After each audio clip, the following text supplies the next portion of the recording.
All right. Welcome, everybody. My name is Connor, and this is Chris, and you guys are,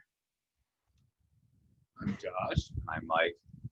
and you guys are with Generation Underground, Oh, a yes. hardcore band from New Jersey, correct? Would you call yourselves hardcore? I call it heavy. Yeah, There's a little bit of everything. A little bit of new metal, metalcore, hardcore, rap, alternative, trap. A little bit of everything. Yeah. Yeah. Yeah. So why don't you guys introduce yourselves and talk about your role in the band? I sing and play guitar sometimes. Always sing. Sometimes I play guitar. Yeah. I'm the lead guitarist in the band, so Mhm. licks. And you guys have a second vocalist, right? No, just one. I've Okay. always wanted. See, the funny is, I've always wanted to have two vocalists. It just never worked out that way. I always gotcha. kind of like that kind of bounce off each other kind of vibe. Mhm. But I think if you're out there, I'm not opposed to it at all. I'm really yeah. I think it might have been one of the music videos I saw. I think you were in different outfits singing, and I was like, probably. oh, It's I probably guess they have two vocalists, but they look a lot alike. Yeah. So why don't you guys tell us how Generation Underground got started? All right. So I started this when I was 15 as just like an idea of just, let's put together a band. No idea what the fuck we're getting involved in. So I just watched my whole life just disintegrate in the next 5 years because it consumes everything you do. But yeah, I've always liked music, and I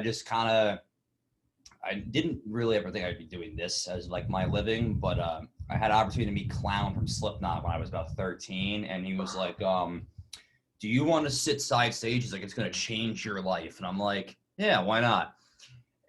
When I did that, that really was like, all right, this is what I want to do with my life. And that really kind of got the ball going. And the funny thing is, when we started the band, I couldn't sing, I couldn't play guitar, I couldn't play drums. I actually used to be the drummer because we couldn't find a drummer. So Yeah.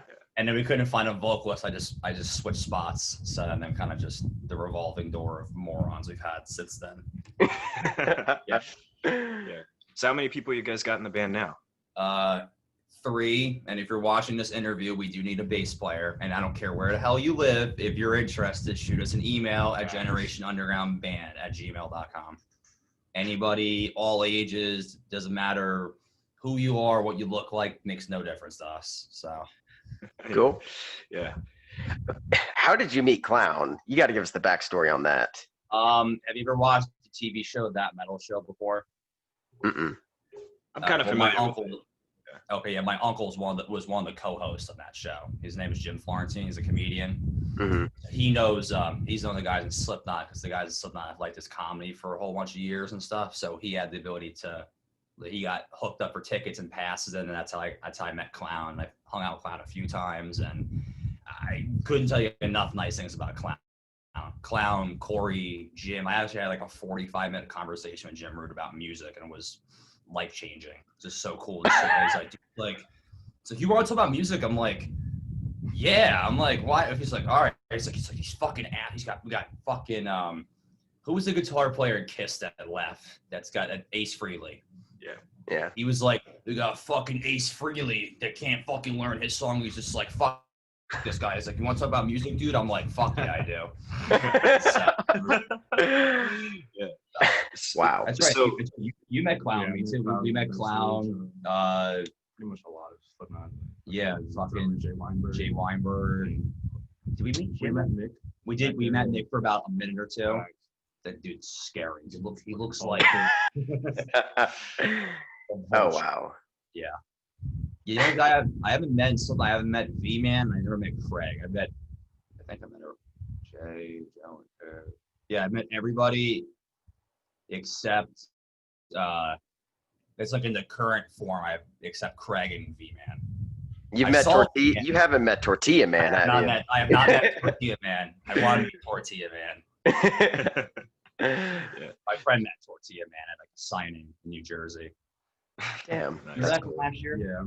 I'm so mad about that. They announced like day after, like the Slipknot at the Bethany liquor store. I'm like, fuck. I'm like, why didn't we know about this? I would have went. Mm-hmm. We were recording, so we couldn't make it there. But yeah, So on that note, I have to ask, is the soundbite of Franz's voice actually Franz? Yes, it is bronze. Yeah. Damn. How did that happen? I mean, this is before the OnlyFans Franz came out, I may add. But he was doing, I know they have this new thing on this website called featurex.com where you can like message different artists. You can set up like guest features and shit. But this was 2.5 years ago, put a thing out on, I'm going to say Instagram. It was just like, anyone interested in working with me on a song or this and that. And I messaged them and he actually answered me. I was like, this is surprising. And then he came back and he's like, this is my price. I was like, that's way out of control. So we kind of went back and forth, came with like a middle ground. And after about a month or so, he sent us the song back, and then he did his parts, and that's what's in Slaves of the System. So That's pretty sweet, man. I really wish he would have recorded himself tracking the vocals. That would have been like really cool to have footage of it, but he never did it. So Yeah. Do you mind giving us a brief description of all the EPs and music you've released so far? yeah, all right. So we have an EP that came out in 2017 called Slaves of the World. I wonder if we have a copy up here. Probably not. That came out. We did that with John Moyer from Disturbed, the bass player. We flew out to Texas. Me and my bass player at the time, Vaughn Garvey. We went out there. We did the whole 4 songs. We did it in, I think it was like 10 days or so. Definitely super nice guy. He was pretty easy to work with. Like once he kind of got like a middle ground, he was pretty easy to work with. And then that came out in October 13th, 2017. And then we dropped our first full length August 31st the following year. And that includes the songs Why and Nightmare Never Ending, Greedy Bitch, and Slaves of the System featuring Franz. Yeah. We took the 4 songs on the EP. We weren't really happy how it sounded production wise. We didn't know that much about like music production back then. So we went back and we tweaked them a little bit. We re-recorded them. We changed the tunings a little bit.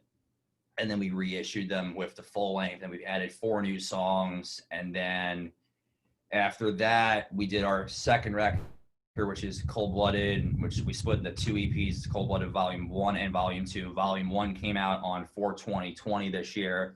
And Volume 2, this is like the grand announcement, comes out November 13th, Friday the 13th of this year. So Nice. cat out of the bag. So yeah. Nice. Should have came out last year record, but we had some people on our management team that said, "Oh no, hold off," and then they had the audacity to tell us they didn't even like the fucking thing. I'm like, all right, you know what? You guys suck. Yeah. Yeah. So would you guys tell us a little bit about your songwriting process? Usually, I mean, I'm trying to think.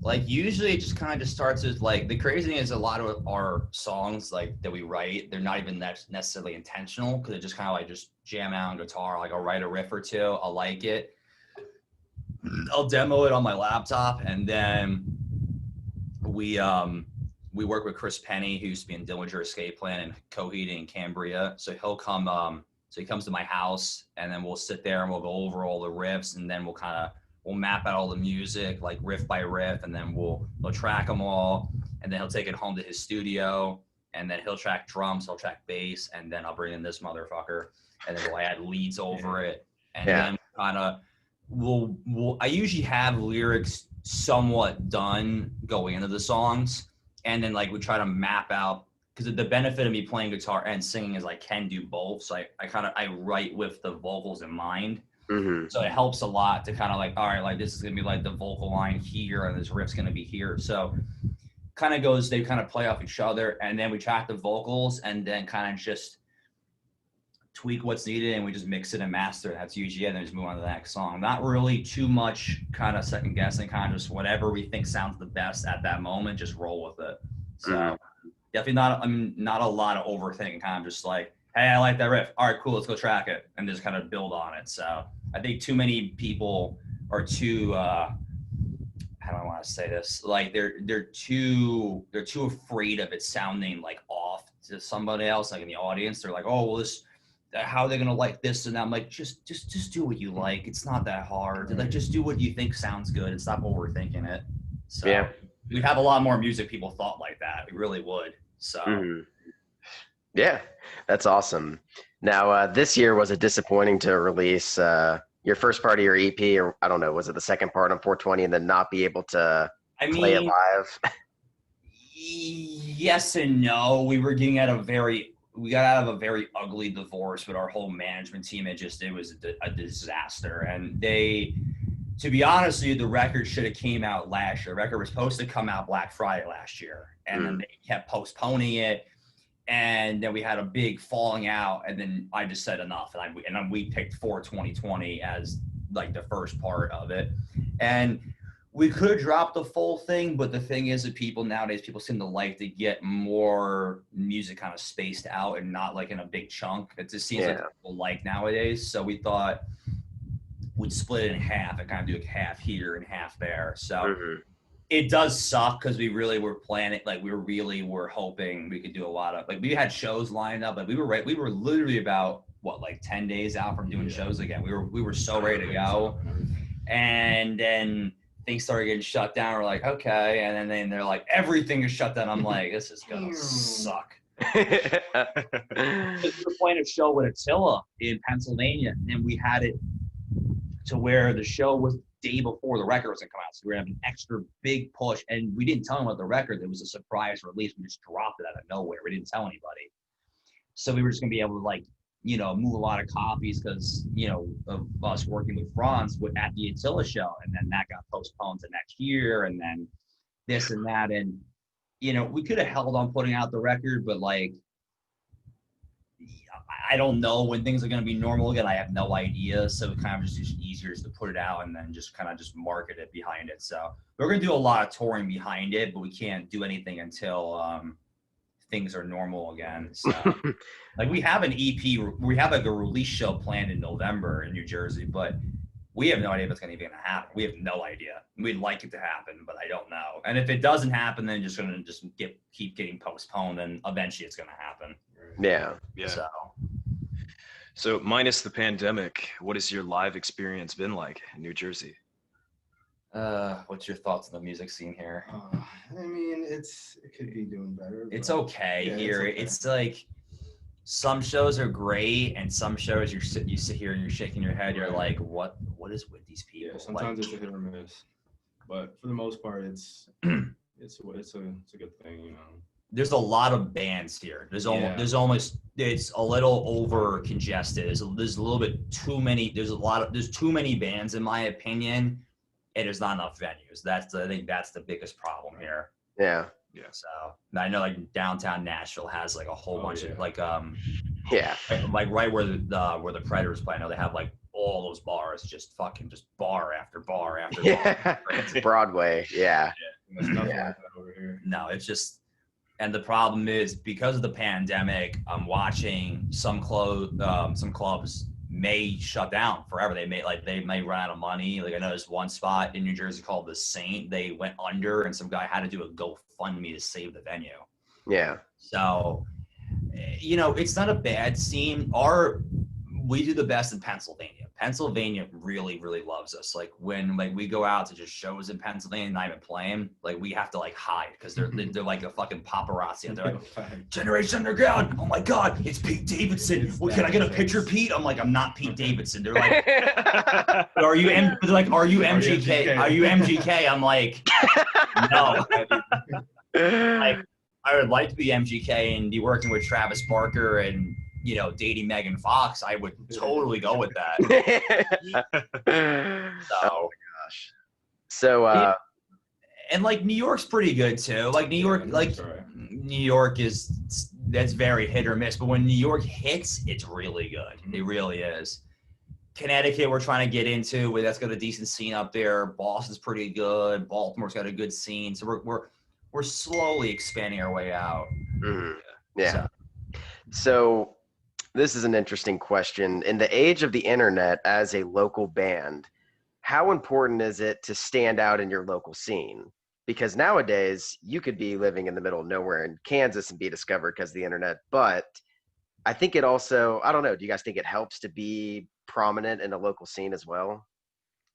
I feel like it's kind of like a double-edged sword because I feel like the internet has empowered a lot of great musicians and a lot of shitty musicians too. Because I can't tell you how many bands that are in this area that do not sound good, but think they sound good, and then they're like, "Oh, why does no one like our music?" You ever thought that it wasn't good? Maybe like just a thought. They're like, "Well, you pumping all this money." I'm like, "You should have pumped some more money into the production. It doesn't sound good production-wise." Yeah. I think the big problem is it doesn't cost much anymore to make music. And I feel like that kind of oversaturates the market where there's almost too much music nowadays. And people's attention spans are very short. And I feel like if they don't like it, they just move on to the next thing. And that's the problem. So I think standing out really is a big thing. Because if you don't stand out, you kind of get lost in the shuffle a little bit. So that's why we try to not like, they've been trying to box us in for years. They're like, what kind of subgenre do you associate with? I'm like, none of them. They're like, what do you mean? I'm like, we're just a heavy band.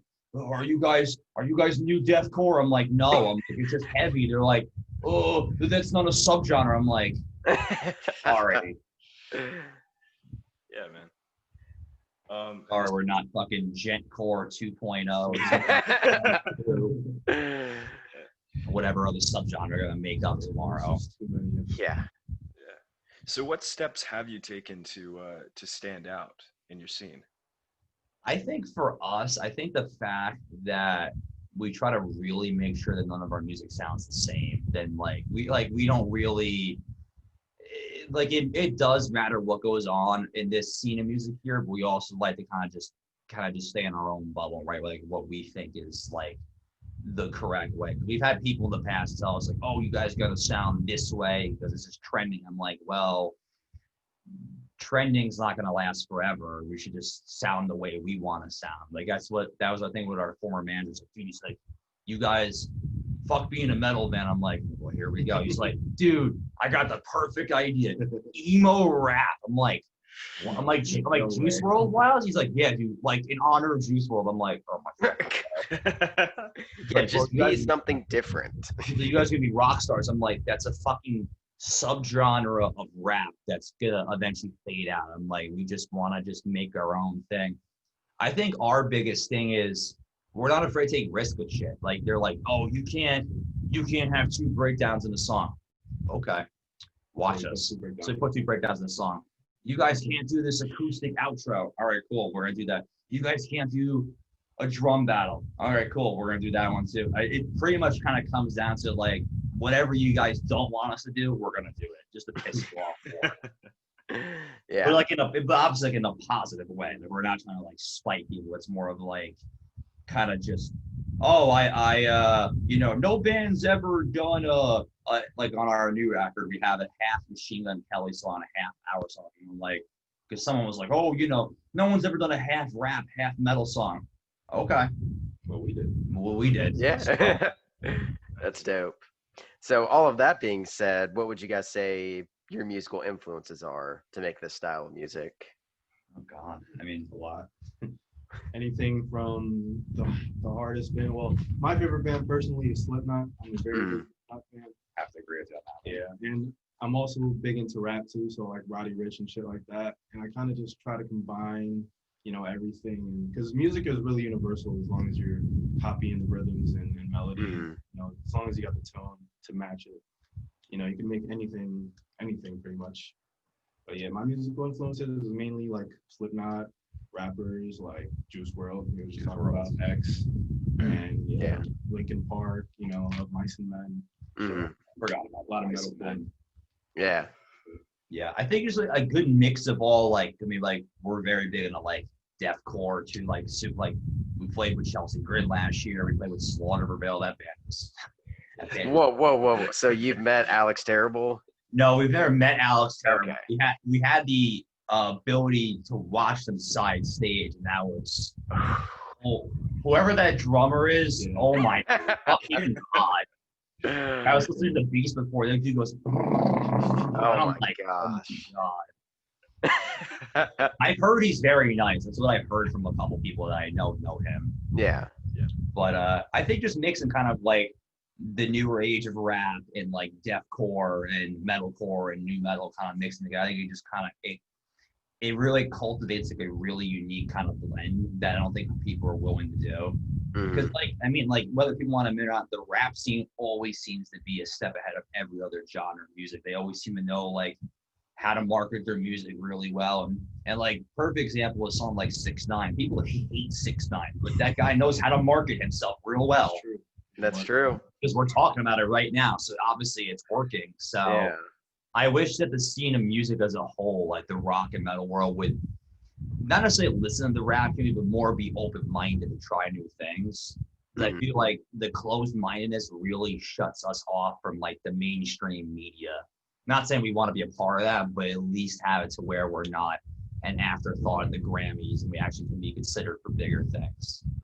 Yeah. So, Yeah. So you were just talking about marketing. What marketing tactics have you guys applied? Because, you know, your song Why has what, like 25,000 views and stuff? you know, the crazy thing about that song is that was the dumbest song ever we've ever heard. It's the biggest song, and it's like a cultivated song. People are like, I want Why now. Like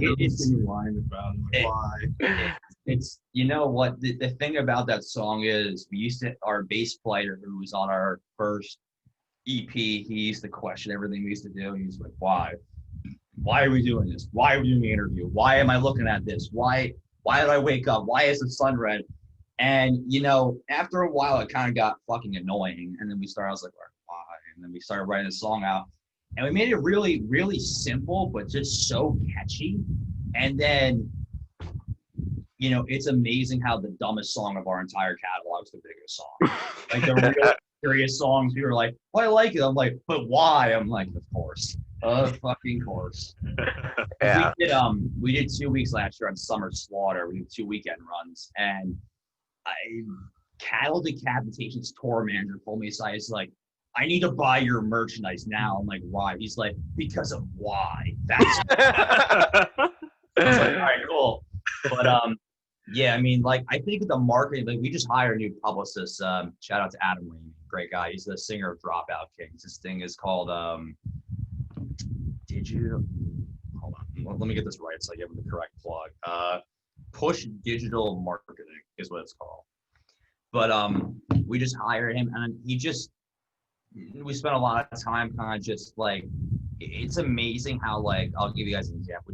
We just put in $30 on Facebook to get like page likes. We got, in 4 days, we got 3,000 likes on Facebook for $30.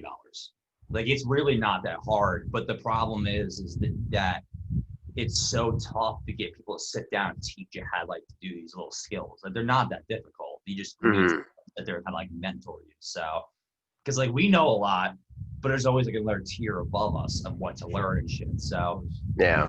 I think the biggest thing is just to have a couple songs out and just know how to just pump in like little bits of money, kind of spread yourself out over like different platforms and stuff. And I think building an audience is like the biggest thing I've noticed. Like if you have an audience and they can pump in more money and they tell their friends and their friends tell their friends, you kind of just keeps, it's like a steamroll effect. Just keeps momentum.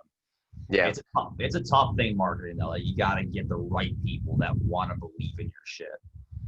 Got it. Yeah. We've had too many people that are like, I don't like your music. I'm like, dude, why the fuck are you working with us? They're like, well, I want to change your music. I'm like, we're not changing the music. And they're like, well, you know, your record sucks.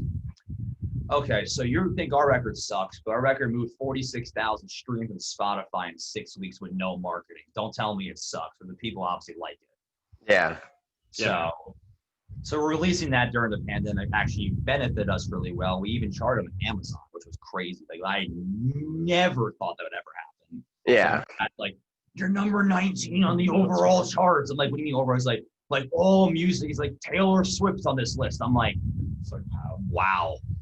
And we went number 6 on the rock charts. We only lost to like Trivium and Five Finger Death Punch and like Bob Dylan. I was like, all right, that's some pretty good company to be in there with. Yeah. Bad company. So hearing you talk about your band, would you guys call yourself a young Attila in a way?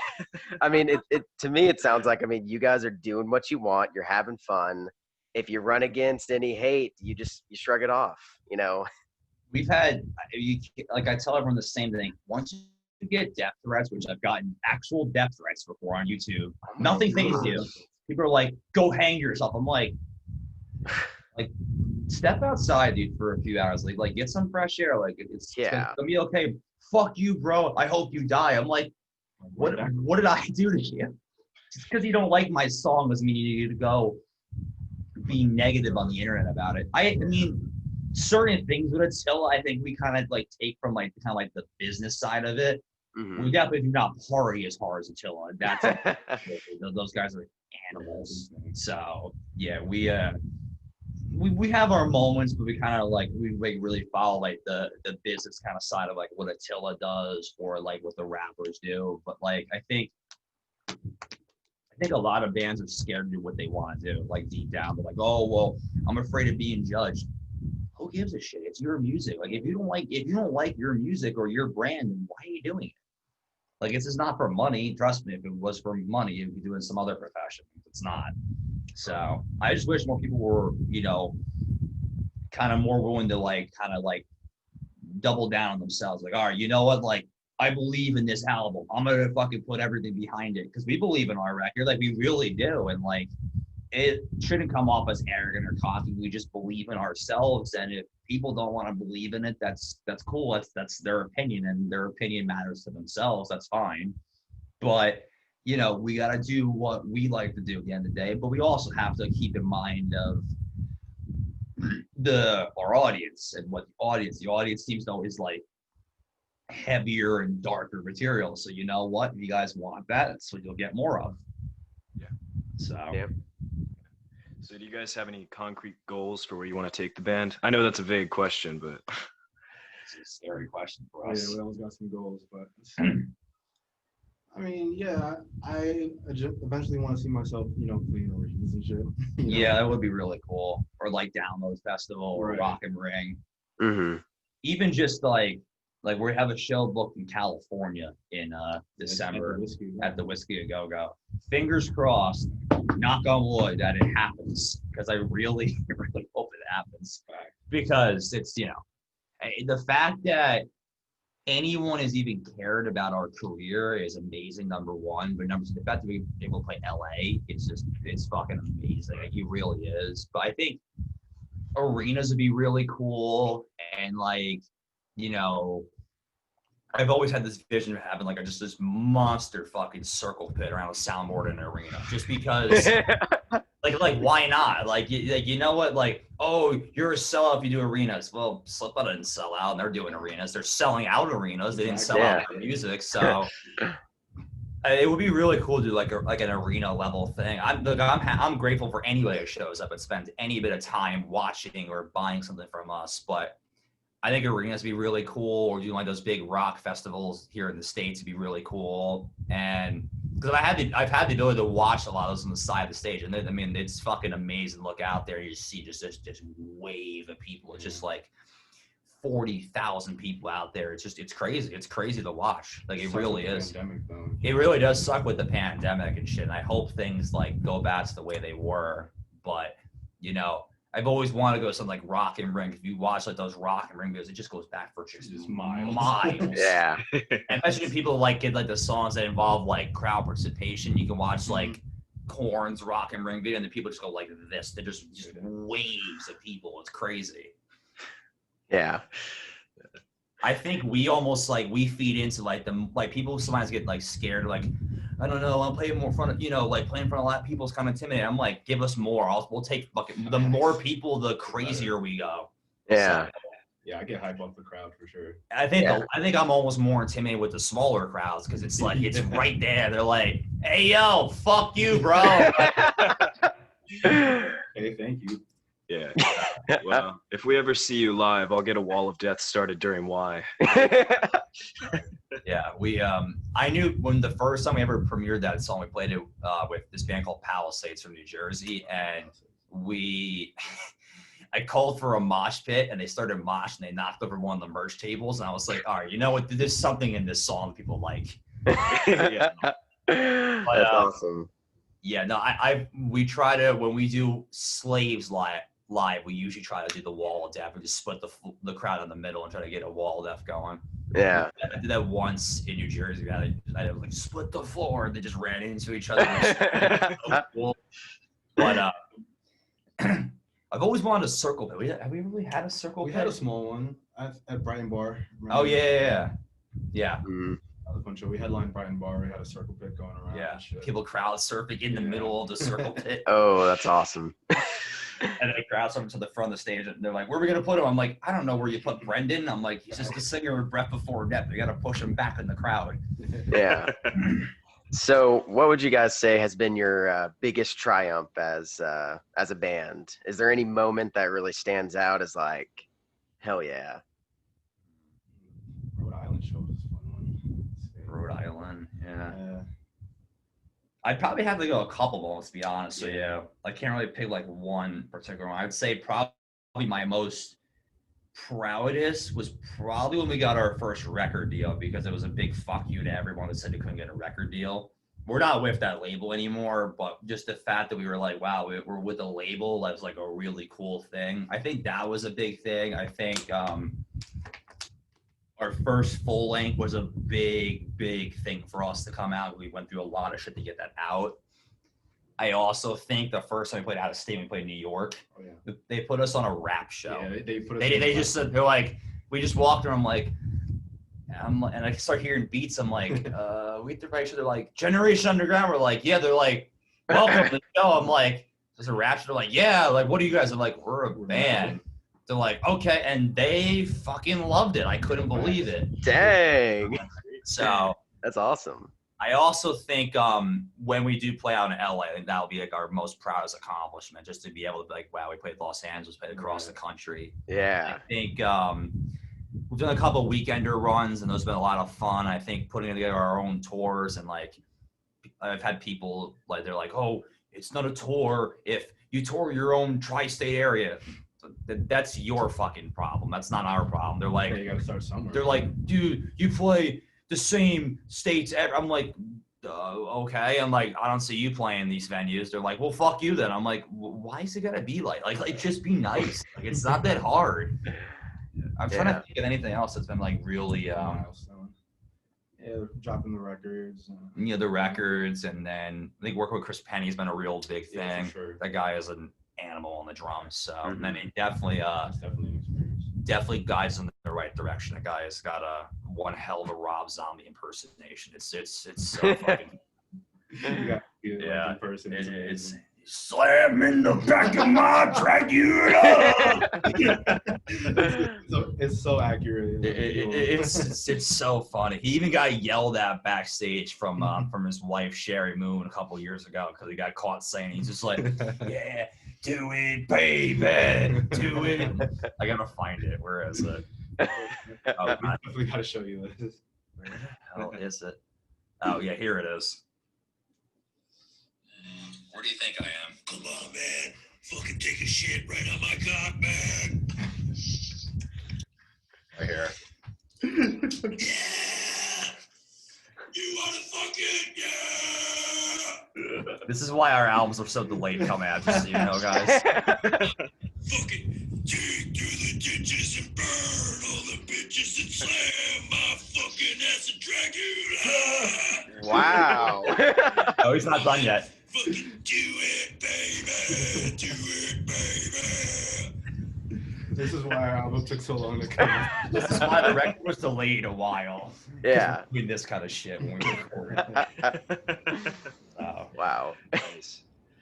All right, guys. So this is the part of the interview. If there's anything you want to plug, anything you want to talk about, anything you want to ask us, go ahead. How long have you guys been doing this for? Like half a year. I Yeah. guess. Okay. Yeah. I'm trying to remember how I think somebody I know follows you guys on Instagram. I think that's how I found your guys' page. I think it was hold on, let me find Yeah, we've been doing quite a few New Jersey interviews of local bands up there. Have you guys done an interview with a band called Pushback? Yes, we Yeah, have. Yeah. Pushback. We're good friends with the guitar player Eric Springblade. Yeah. I also know the singer decently, Joey Yeah. I think his name is. Hmm. Yeah. Cool guys. Yeah. Yeah. Trying to think. Yeah, if you're watching this, new EP, November 13th, Cold Blooded Volume 2 coming out. 5 new songs. You have no idea what you're in for. It's gonna melt your fucking face. We have a new music video coming out September 18th for Shook Into the Core. Then we have the first single for this record coming out on October 16th with a special guest.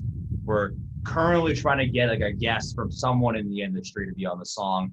And it's not that I won't say it now. We just don't have anyone locked in to do the slot yet. So, but that's going to come out. And then, you know, when things open up, we're going to be doing a lot of shows. And if you're watching this and you want us to come play your area, shoot us a message, shoot us an email. We will go play anywhere. I don't care if it's someone's backyard in Nashville. I don't care if it's in Edmonton, Alberta, Canada. I don't care. We'll get the passports and we'll be there. So, yeah. And you can find all of our social media at Generation Either Under or Generation Underground on Instagram, Twitter, Facebook, YouTube.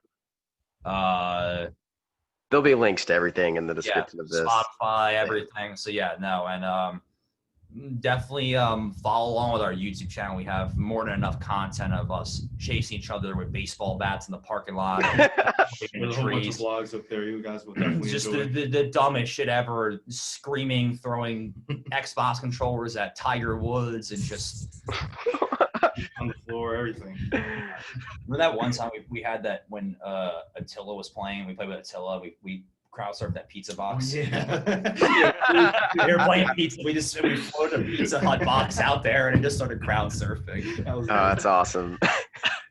I'm trying to think of what else we could plug. You guys can follow me at Mike Florentine. I also do a sports podcast called The Brandon and Mike Show. And yours is what?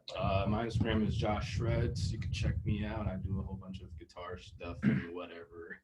Yeah. Oh, our drummer, I think it's what, Matthew Schussler? It's like Matt. I think it's like Schussler. Matt Schussler drums on Instagram. I think he's on Yeah. Twitter. I think it's like M Schussler drumming or something like that. Matt Schussler drums. Yeah. Our drummer. Yeah. Trying to think of what else we could plug. Yeah, shout out to our great publicist Adam Ramey and his whole team of people. They've been blowing shit up for us last 2 weeks or so. Cannot wait to tackle what else is coming forward. And trying to think. Oh yeah, I didn't tell you this, guys. Before we did the live video, like the actual live video, we actually were doing some of the scenes in Nashville when I was out there. They never made it fun, but we actually did a couple scenes of like the whole skyline in the background. Yeah. I gotta find I have the footage somewhere. I gotta find it, but Yeah. I totally forgot about that. So Oh, that's I went dope. out there like early 2018. I went to go see a Predator game and drove by where the Titans play. I mean, I couldn't tell you guys enough positive things about Nashville. So Yeah. Well, thanks. Yeah. yeah. I'm trying to think of who like what bands are out of Nashville. I know Whitechapel's from Knoxville. Yeah. That band is, oh my god, it's so good. Oh, I know. Yeah. I don't. There's no Nashville-based like big metal bands that I can think of. Not that I'm aware of. No. Yeah. Yeah, I know a lot of bands do their records now. I know like Trivium did a record down there. I know like Foo Fighters and like Alice in Chains and Yeah. Korn did some stuff down there. So no, Stone Sour did some work in Nashville. Sour. Did you hear that they're going on indefinite hiatus now? Yep, I did. Yeah. I mean, it kind of sucks. I mean, their first 2 records are so good. Stone Oh Sour. yeah. Yeah. It sucks, but CMFT can't be stopped. I know. It's such a good song. He's got all the different guests in the video. Yeah. Yeah. I guess he's putting it on hold because he's focusing on that. I'm not really sure. Yeah, I don't know. He's the man of a million projects. He had like I know. He still has that show on Beats One. We had like a podcast, Slipknot, solo stuff. Now he's got the CMFT and just I'm like, Yeah. I think it's because he's sober. I think he has like all like this like I think because he keeps going and he's got like he can't sit still, Corey. I think that's his biggest Yeah. thing. Like he's got to keep doing Ideas new on shit. ideas, right? Yeah. So, imagine you only just did Slipknot. How many more albums we'd have from Slipknot? It'd be ridiculous. Yeah, that's true. Wait 5 years. Yeah. Hopefully, the next one will be like 3 years. Would be nice. So, Fingers crossed. fingers crossed. I mean, at least we know it's going to be good. They're usually always pretty good, the Slipknot records. Yeah, I was very happy with the last record for sure. Yeah, no, I was too. Yeah. It's not going to be. It'll never be Iowa Part 2, Right. but that's okay. No. That record's something different. So, It is, and I don't know. I really felt like they kind of went back to more of their roots in the last record. A little bit. I don't know, like more Volume 3 vibes, and Yeah, not as much of the just brutal heaviness of self-titled in Iowa, but that self-title it's so raw. It's just Yeah. it's just so in your face, and then Iowa is just so heavy. I know. Volume 3's got such great song structure for all the songs. Hmm. Especially like the really slow songs are really like Danger Go Away, Vermilion, and Vermilion Part 2, and Circle. And I mean, like, everyone hates All Hope Is Gone. I like All Hope Is Gone. It's just, it's some review I read says it's like just a big box of messy charades. Like, it's just, there's no cohesiveness in the whole record. Yeah. Like, Yeah. Sulfur's a really good track, and Grammatica, The Killing Name, and Yeah. Psychosocial, and, Dead Memories, and Snuff. Hmm. The title track's really good. Yeah. Oh. Yeah, that's why I kind of compare it to Volume 3 is they really – so, I mean, All Hope Is Gone and Point 5, The Great Chapter, are definitely my least favorite. And now the newest one, like, I don't know, blew those out of the water to me. And it's definitely more cohesive, just like Volume 3, for sure. Yeah, I mean, Point 5 was good. Like, Custer was really good, and oh my God, Skeptic, and I dig a lot of the songs on it. my God, what the hell was that one? Oh my God, obviously like The Devil and I, and The Negative One, and I love Nomadic Sorry. off that record. that was the song I was Yes. favorite. I wish they'd play it live. I really do. I know it's such a deep cut. They just don't do it. Did you hear it? They're thinking about doing like club level shows, Slipknot, when this ends. Oh, that'd be wild. Oh. And I know this will happen for a fact because this was a story I was told through my uncle. So Joey left in 2013. So this was supposed to be like spring 2013. They were going to do like 10 club shows around the country. They were going to do one in New Jersey at Starland Ballroom, and people were like, "There's no way." And I was like, "It's possible." And they were going to do about 10 shows, like club level shows, and then Joey fell off the wagon. Oh. And then Joey got fired and they didn't do it. But I definitely think keeping that in mind, and with how like you don't know if they're gonna let people, let 18,000 people at a show again quickly. Yeah. I think if Slipknot could do like theater level shows, and Corey's like, my favorite song of all time is Scissors. I'm like, Scissors? It's like, yo, bro, we set everyone on fire. I'm like, please, I want to watch it. With the red jumpsuits and the dreads. I'm like, I want it. So Yeah. I really like how they were wearing the white jumpsuits last year. It was like a big throwback for me. It was really cool. They were playing prosthetics live, and like the money I would kill to see that band during that like 2001 time would be it'd be astronomical. It just had the violence on stage. It's just something else. One of my friend's dad saw them live in a tiny club during like the self-titled era. And I am so jealous of that. That's like OG right there. I know. There's nothing better than big bands in small venues. Yeah. We got to see Thy Art Is Murder in like a cardboard box, and it was fantastic. Yeah. And Architects. In that set, they were playing together. And the reason they picked such a small venue was it was Architects' first time coming to Nashville. Yeah. So they'll pick a small venue. And we were like, damn, Architects in like a 300-person room? Yeah, it was fantastic. Yeah. I couldn't say enough positive about Thy Art Is Murder. That band is fucking. I love the CJ's Michael Jackson impersonation with the like the Yeah. Yeah. It's fantastic. He's great. I fucking love Architects. That band is fucking royal beggars, but the Oh. live version over at I forget where it was. Like part of like that DVD is just when the whole crowd's singing is amazing to watch. Yeah. Yeah. It's unreal. Yeah. Yeah. Well, guys, I think that just about wraps it up. And, everyone watching this, all the links below. We'll have all your stuff on there. Check out Generation Underground. And thank you guys for your time. Mike, Josh, thanks. Yep. Thanks, guys. No problem. Stay metal. We'll see you.